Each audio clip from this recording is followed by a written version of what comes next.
Anton Francesco Doni, who was a polymath, I guess you would call him. He was somebody who did everything. He was a literary person, he was a person of music, he was a person of philosophy, he did absolutely everything. And he wrote a treatise in 1544 which incorporated a lot of musical examples from the period from composers, most of them from around northern Italy. And a very, very interesting treatise because of the fact that a lot of the examples are music that we don't really know very well. So when you get the later treatises like Morley's Viennese Introduction from 1597, the kind of treatises that people know, usually the musical examples are taken from relatively famous to modern day composers, whereas this particular treatise takes a lot of composers who are basically entirely unknown to us in the modern day. So it's particularly fascinating because he's using representative examples at that time of things which we now have no clue about. So it also gives us as scholars a good indication of where we sometimes have gone a little bit wrong, because somebody at the time wouldn't be using material from composers who were absolutely unknown. It was something which is known to him and therefore known to the kind of wider populace of that period.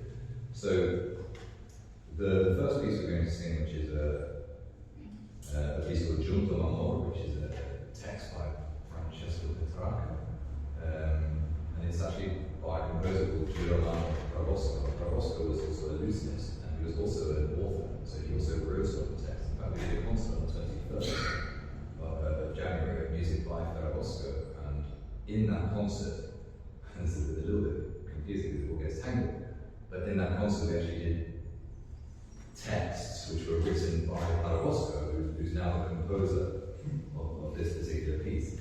So, and these are all pre-1544, so it's a good chance to get a stylistic gauge of what was going on in the early 1540s.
And the interesting thing about that kind of style of music is that anybody who knows the 1520s and 1530s, the style of the kind of composers like Adrian Willard and these kind of guys who pushed through the early 16th century, is that it's very representative of the sacred music of that period.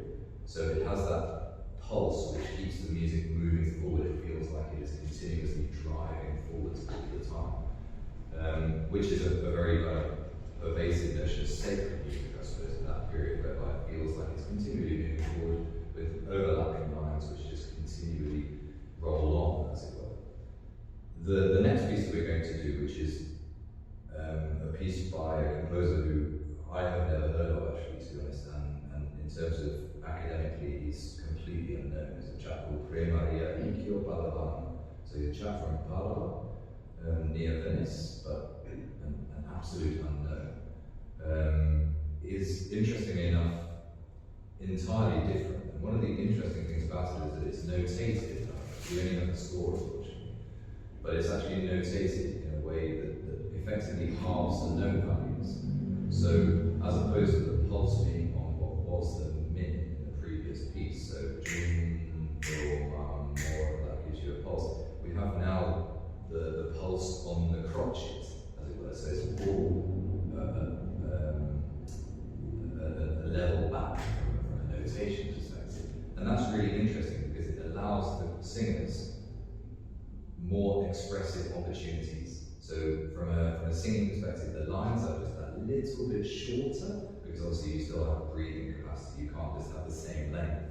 So the interesting thing from a singing perspective is that it allows for more expressivity, and that kind of pushes you through the middle of the 16th century to the latter madrigal. Please do come in if you would like, it's absolutely fun. The latter madrigal of the kind of later 16th century, whereby everything is very expressive. You start to have real text and word parallels in that sense, which you don't really get in earlier 16th century madrigals. The texts are very Petrarchian from the early 16th century, and the hard thing about that is that really the depth of the text is hard to get across immediately to a listening audience, because there isn't really any what we would classify as word painting. You don't get obvious word painting from a harmonic side of things. You don't get a lot of really notable melodic lines, so it's hard to pick out individual voices as, oh, that's a really nice line, because it's so dense and it's so woven. And that you start to get in the later 16th century, whereby you can actually really pick out all the individual lines and they all have their own content.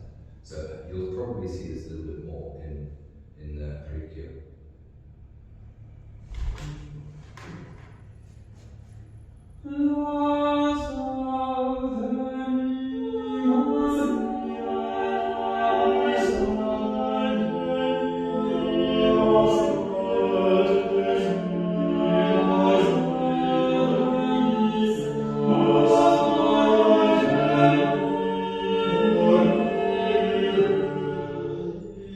Is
So, as you can kind of hopefully hear, it's entirely different style. Same period, pre-1544, still in Italian, so still using the same language, using the same kind of available options, but entirely different from a stylistic perspective, and working towards a different goal. So what you start to have at the start of that, just do me a favour, just can you sing me the first phrase of that piece?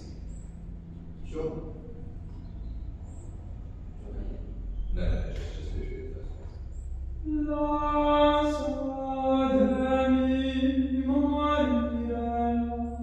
So that phrase which then pervades,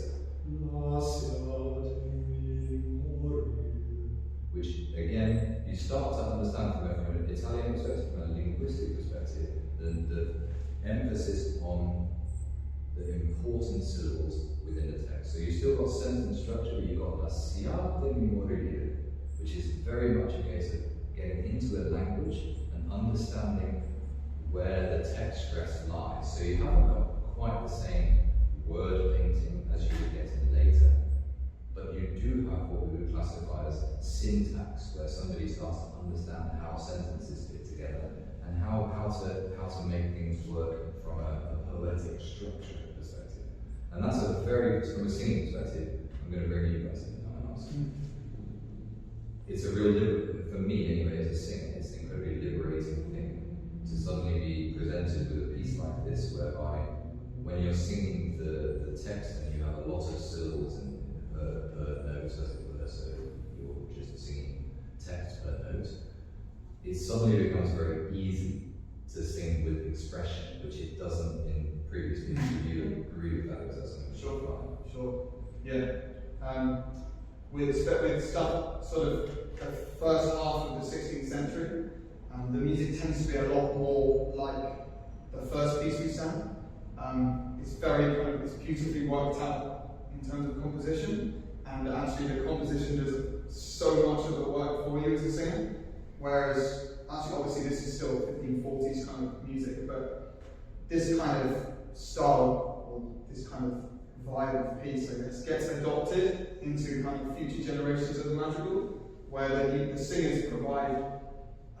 This is perhaps not the best example because it's a really well kind of constructed bit of music, but the singers provide so much of the music themselves going forward, expression-wise. But with earlier pieces, like the earlier styles of music, in the first half of this century, there tends to be more of a kind of compositional value rather than any kind of singing, sort of vocal kind of, stress on vocal and singing. So actually, when you try and bring techniques and kind of vocal technique and lots of expression and lots of giving and lots of very expressive singing to the earlier kinds of styles of music, it tends to kind of detract from it because the music is not really written for that kind of, it's not written for that kind of singing. There tends to be a very, very fixed pulse. Like in the first piece we sung, it's kind of very important. It's a lot more important that the pulse remains the same, because if it grinds to a halt, then you lose the beauty of the music itself. Whereas this kind of piece, if you lose a bit of time, if you kind of slow it down a bit, it doesn't matter anywhere near as much, because it's so much more about, it's more about the vocal kind of component of it, the singing, the text and the expression. So you have to kind of, when we read through this music, you have to kind of gauge what kind of style it is, because as Matt says, these two pieces are kind of on top of each other when it comes to history. So you kind of have to have a thinking cap on when it comes to style, because if you sung everything like we just sung that from the 1540s, you'd run into a lot of issues. That's kind of the functionality of the way the music is composed in this. Certainly for me singing bass, if I take an example of the paraboso at the start, it's very functional. So you have these kind of lines which feel like you are underneath the bottom of the text, as it were. There's not really a lot that you can do with it. If you start trying to bring something to it, you can imagine it being played on an instrument, in fact, whereby you're providing underlay, you're providing metric pulse, rigidity, and you're providing a chance for somebody else at that particular moment to take the lead, as it were. Whereas when Connor starts with the second piece that we sang, he starts, I also come in with exactly the same phrase. So it's not, there's no functional element to it anymore. It's actually taking all of the voices and creating equality, shall we say, within the structure, whereby each voice suddenly has an important part to play as another. And that really changes what you are able to do from an expressive perspective, because it allows voices to overlap in a different way. It allows you as a singer to be able to utilize different areas of your voice so that you can sing with more expression from a personal perspective. When in the first piece, for example, my register is an octave, as it were, and it doesn't really move a whole heap within that. So you end up singing very clear parameters, and all of the voices are tiered on top of each other in a very clear way. There's not a lot of overlap. It's built around the compositional structure. So I'm just wondering if we can sing maybe the start, because I think it's really important to actually sing pieces a couple of times. So just the start of the first piece, just to give it a flavour of it.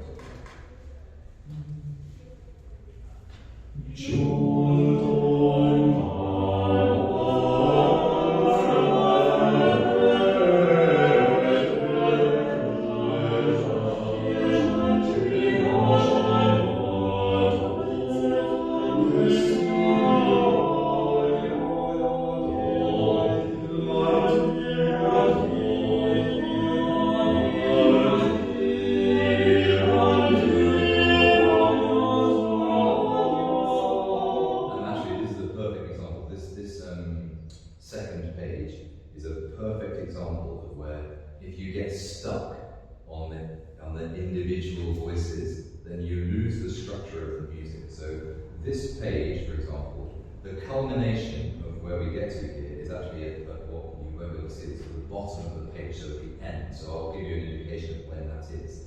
But actually prior to that, there's probably 5 or 6 individual places whereby you could really, you could accent if you were thinking that way, and then everything would grind to a halt because you would be presenting an accent on a place which is structurally unimportant. So it really is so important. Can you go from 10? Sure.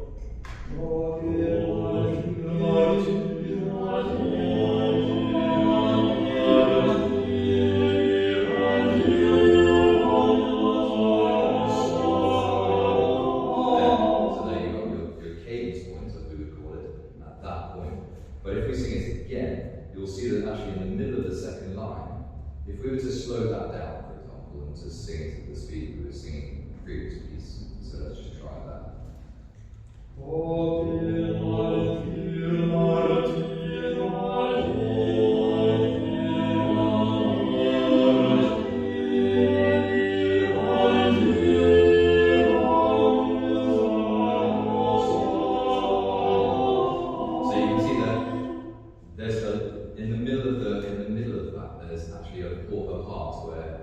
You can feel as though you've arrived at the end, and it's in fact not the end, it's in the middle.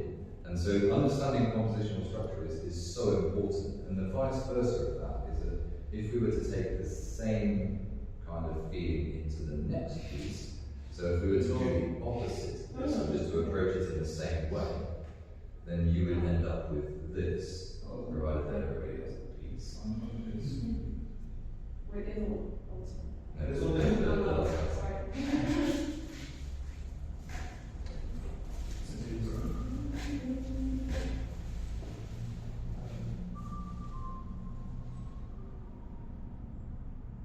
No, there's one.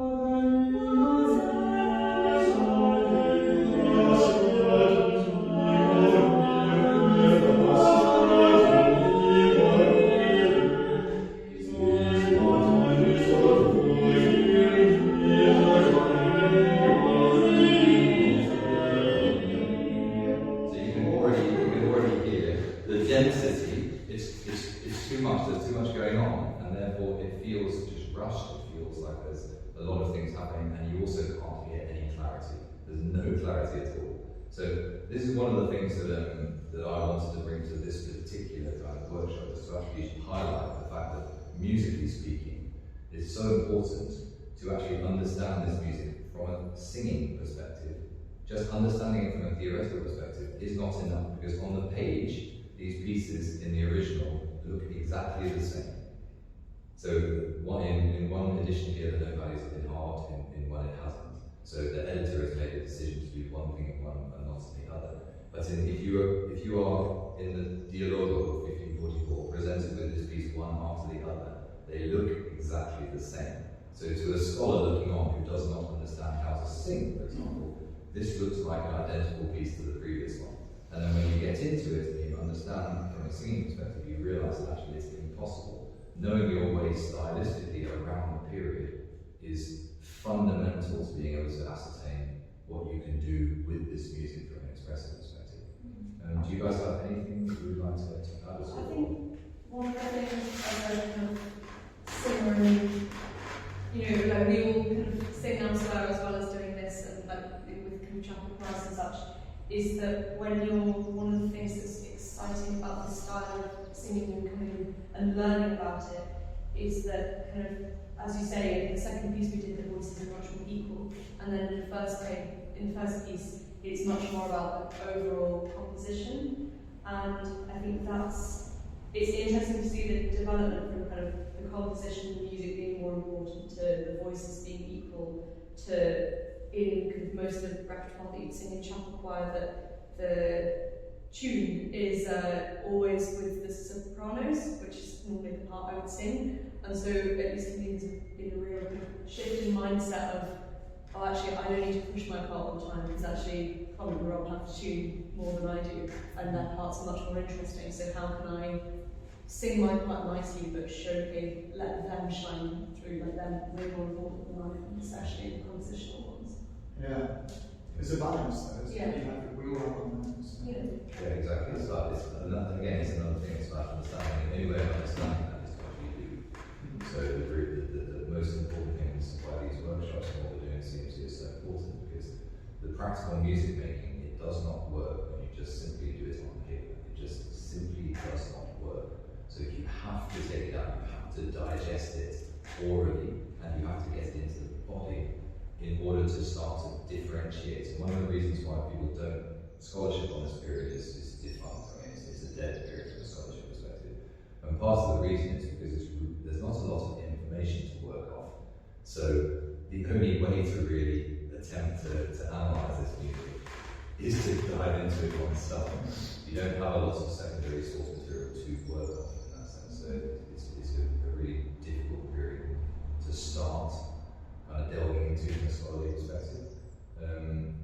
Does anybody have any, could you say anything about it? Does anybody have any kind of queries or questions or something that might have interested you during the session?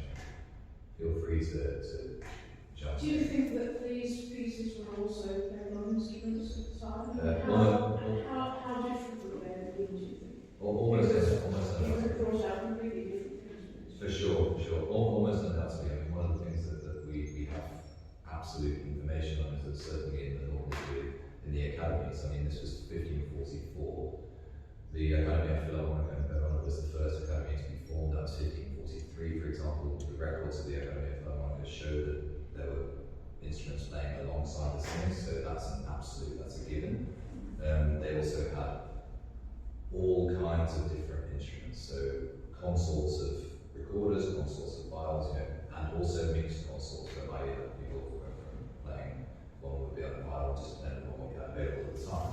So one of the things that we struggle with a little bit in this day and age is integrating the two. You tend to get a lot of sung things, and then you tend to get a lot of played things. You don't actually get a lot of integrated performance in that sense. What we also don't know, we're not 100% sure about, is whether some lines were played and other lines were sung. So you might have two instruments playing and two parts singing at the same time. And that also makes for a different sound world, as you say, so you get a completely different flavour of the music. I have a very strong theory that a lot of the kind of early madrigal music was really designed for lute and voice. So it's very monophonic, it's very simple, and there's usually one line which kind of sense, so it can easily be transcribed for use and voice, and it seems to be a little bit more direct when it's performed like that than when it's performed in this kind of setting. Whereas the polyphonic music, you imagine, shall we say, melodic instruments or singers. So people playing an instrument on one line, but that'll be a viol or some kind of wind instrument, and all singers. So yeah, it's a very interesting question. Yes.